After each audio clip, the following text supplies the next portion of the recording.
Welcome to something a little different. We are going to work on making a camping and outdoor shower today. Take you to the beach, camping, or whatever you want to use. So, very simple, very cost effective, especially in the mid-22 price hike time. So we've got a 4-inch shower. It's 5 feet long. Bought it in a 10-foot section. I'm gonna make two. Make one for my brother. So we've got a clean out here, which lets us open the end up. And it's also, of course, where we're gonna get our water out. And we can put water in here two ways, which we'll cover in a little bit, depending on what we want to do. And then most importantly, we've got a pressure relief valve and a spigot to pressure it up, or Schrader valve, I should say, to pressure it up so that we can add some pressure and take a shower. Now this pressure relief is very important. So we can adjust this to be 20 pounds or 30 pounds, whatever you want to set it to. And we don't overpressure. And when it's sitting in the sun, it doesn't overpressure and we don't end up with a bomb. So that's good. It's a nice little safety measure. All right, so let's get to making this thing. So you might ask, why isn't there a T here with a clean out to fill it from? Well, you can certainly do that. There's nothing wrong with doing that, but it adds a significant amount of cost to this build. So this build, PVC and the parts, costs about $115, $120. That T right there is going to run you another $50. So that's a pretty good chunk of change, and I don't think we need it. And here's why, in my case. So this is temporary for me. If you're going to permanently mount it, you might want the T. But for me, I'm going to be able to fill it through the spigot, or if I want, that downspout on the end turns into a fill spout. Just that easy.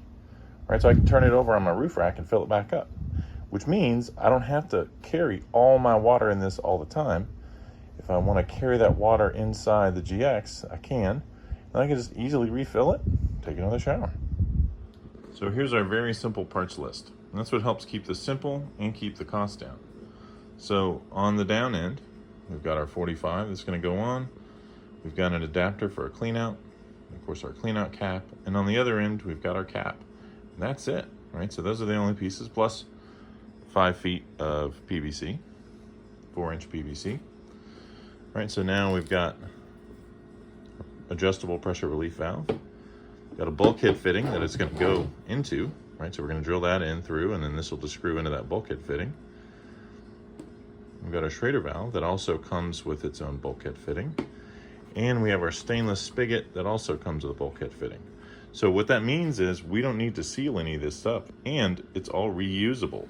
So if this breaks or you want to change it or whatever, you can actually remove this hardware, change it up to PVC, and build something new.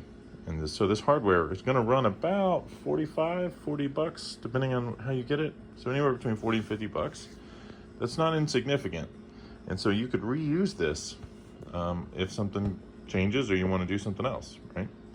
So we're going to put our spigot right here in the end of this guy, of the clean out. And then we're going to put our pressure relief and our fill Schrader valve right here at the top. It's important that these go at the top. I mean, right now there is no top, but when you make it, you want them at the top because you want them to vent air, not water.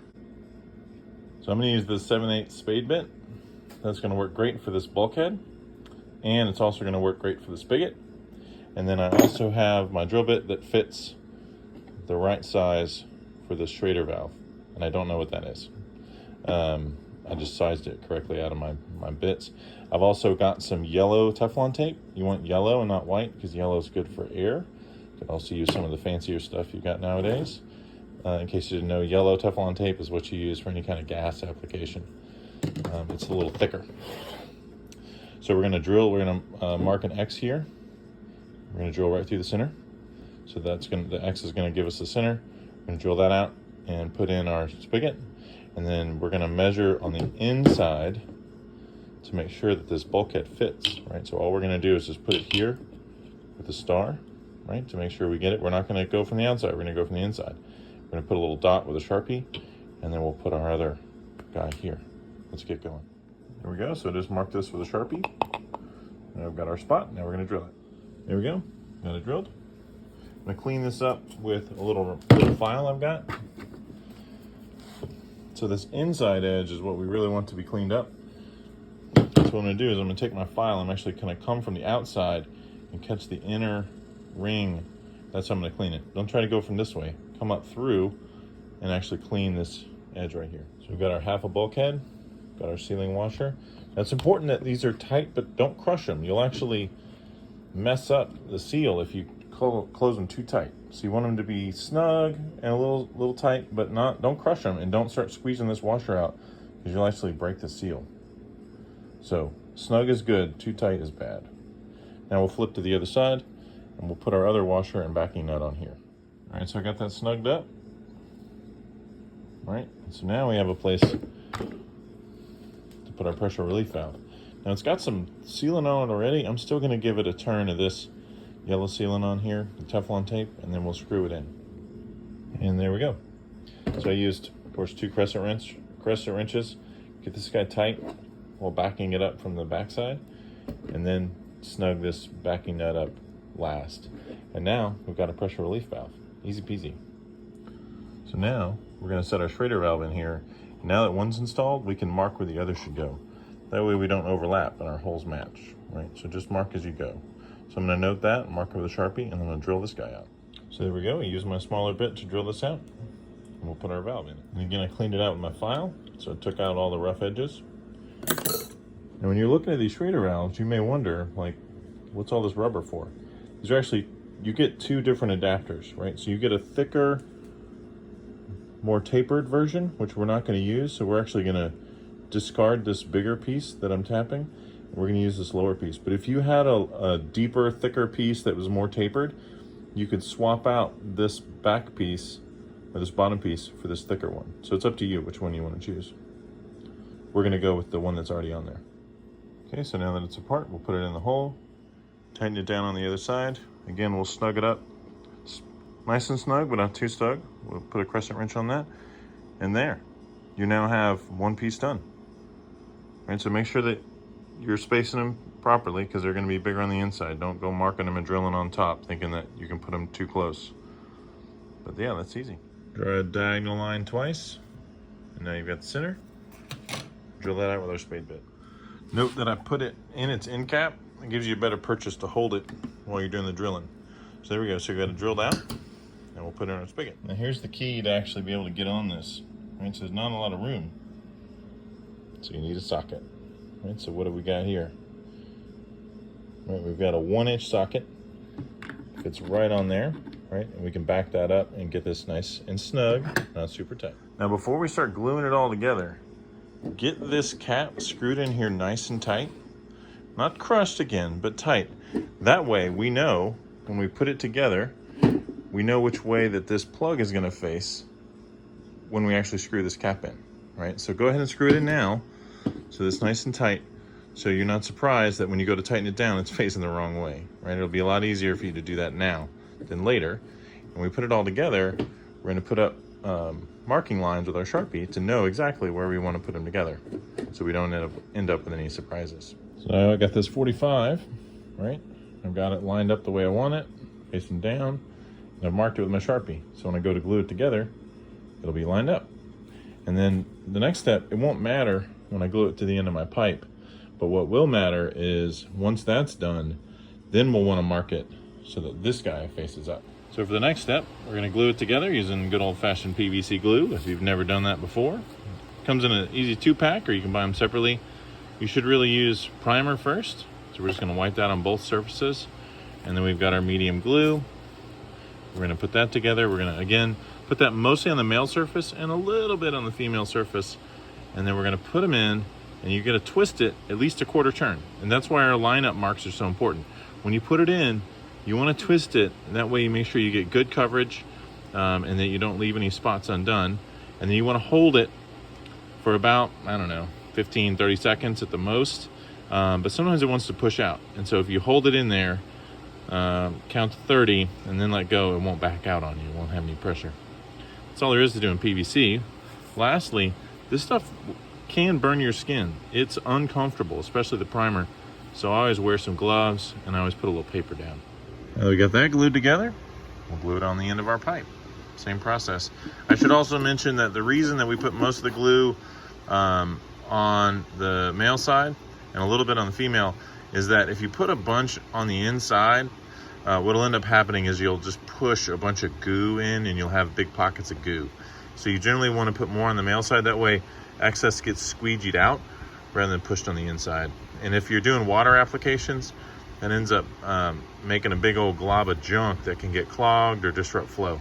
So most of your glue should go on the male side, just a little bit on the female. All right, so now that we got it glued up on one end, the top here, line it up, and then we're actually gonna mark it again on the side, because when we glue it on the ground, that piece that's laying down is gonna be in the way. So we're actually gonna wanna know our lineup points on the top and on the side. All right, so here's my top line that I marked. Right, so there's my piece, right? So now this is top.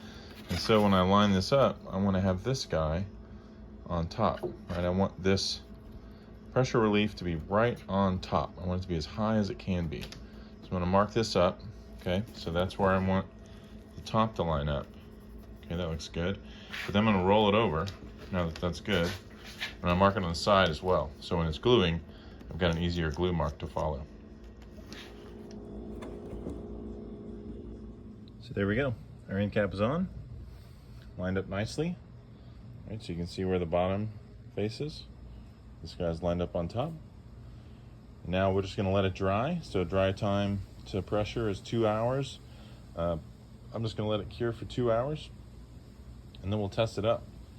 Right, so things to note. We can fill this both ways. You can use a female, basically male-to-male adapter, so we can screw this guy on the end, right? And we can put a hose and turn this into a filler, right? When we do that, if and when we do that, I've got tire deflators that I can use that I can push into this Schrader valve to let the air out, right? So we've got to let our air out. So either somebody's going to have to push on it with the back end of a tire gauge, or put a deflator on here as an air exit, and then we can actually fill this guy sitting on the car without having to do anything. Our other option is, if it's on the car, we unstrap it, turn it over, remove this plug, and fill it up, right? And now we've got an easy way to fill it up right to the top, put our plug back in, and turn it back over, right? So two different options, right? So that second option assumes that this guy is somewhat loose. You can loosen a strap, which is what I'm gonna do, and turn it over, right? So this only holds a little over 3 gallons, right? It would hold a lot more if you did 6-inch, but for me, that's a lot of weight. And so instead, I'll put, pre-fill this before I leave, and I can just carry that water in the car and refill as needed.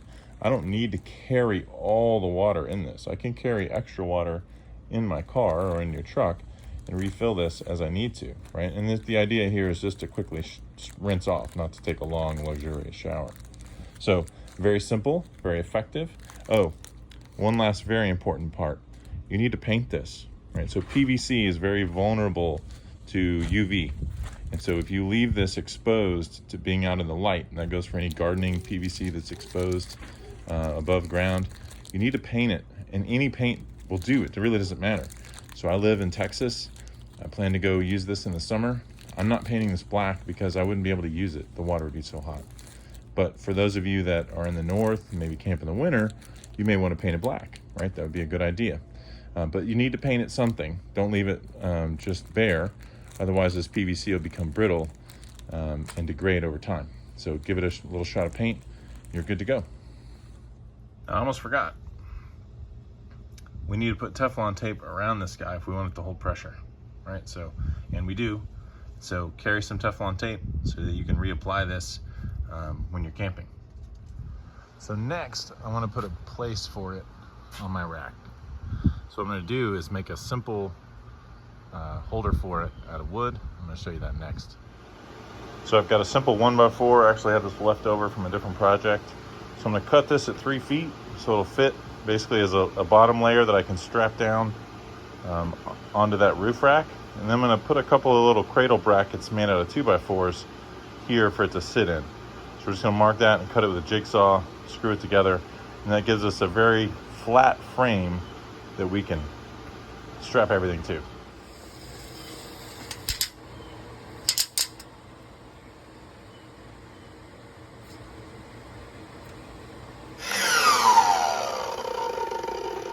.3 feet. Should have done this before I glued the pipe, but I'm going to do this for you so that you guys know ahead of time. So I'm going to mark this side, I'm going to mark the other side, and then we can measure the diameter. The bottom line is it's 4.5. Notice I started from the 4.5 inches outer diameter. All right, so we know our diameter. For accuracy, I always start with 1. So we're 4.5, right? So we know our line, right? So we just keep doing that in a circle, or we could get a compass, but you may or may not have a compass, right? We can just go around in a circle, keep measuring that off the middle, and we can end up with a circle that we can cut out and scribe. So using our center mark, I just used my ruler to go around, and look at that. So I just wanted to show you a very simple way to do this, right? So now we can kind of finish drawing that in. We'll have our circle, we'll cut that in half, and we'll have a template to actually cut our wood out. We're going to be cutting this with a jigsaw, so this is going to be cleaner than the jigsaw. So on mine, I want it to stick up over the rails, and so that's a 2.5 inch minimum. So I marked my 2.5, and then I've cut out my template, and I'm going to put it right here. And now I've got the radius that I can cut. And I don't need it to go all the way out here, but I just want that curve to support the bottom of the pipe. So now I've got an easy template to cut this curve. So now I'm going to mark just above that curve. I'll cut this off with a saw, and then I'm going to come back and cut that out with a jigsaw. So now these guys are ready to trim up. There we go, perfect. Also, that's what happens when you let your neighbor borrow your saw. They dull the hell out of it. So, oh well. But yeah, so there we go. So those fit nice. So this is inverted. All right, so we're going to screw these together, and we'll have a nice platform to strap this to. There you have it. Just a screw. Countersunk it down a little bit. Now, a very simple bracket that it can ride on. So now we can strap it down. And the part I was talking about, if you loosen it, right, you could just as easily uncap that, fill it up. When you're done, back down, right? So that works for me. And then when I'm in a shower, I'll probably slide it out behind the car, but for transport, I'll keep it slid in here. Strap it down, good to go. All right, so I threw it on top of the GX, and I did just a quick ratchet strap to hold it on there. Notice I've got it kind of extended off, essentially in the usage position. So now we're gonna fill it up. So we're gonna hook the fill hose in. We've got a tire deflator on the end of our Schrader valve to let the air out. So it's just gonna automatically fill itself until it's full, and then we'll shut it off at the inlet valve, and then we'll hook up the compressor. All right, so I've got it hooked up. I've got the water on, but I have not opened this valve. So as soon as I do, it should start filling. There we go. Okay, now the air hissing out of that because the release is on.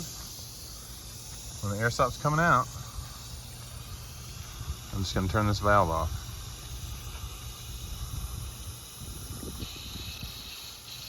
Pretty quick. There we go, we're done. So I've got this manually set to 30 PSI. Right now we're at 21.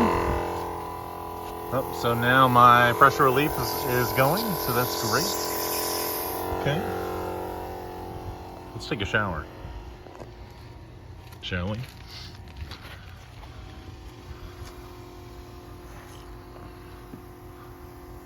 Notice I've got thread tape on this guy here, not leaking. Here we go.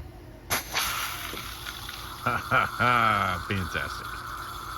There we go, 6, 7, 8, 9, 10, 11, 12, 13. This is actually 30 PSI that it's trying to get to.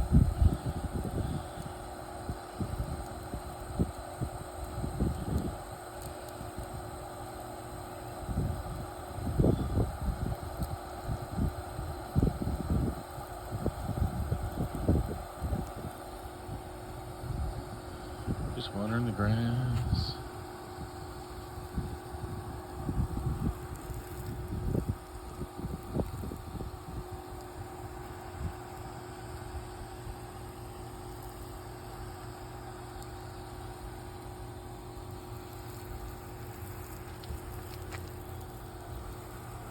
This is a lot of water, man. I mean, from a get wet, soap up, rinse off perspective, it's a lot.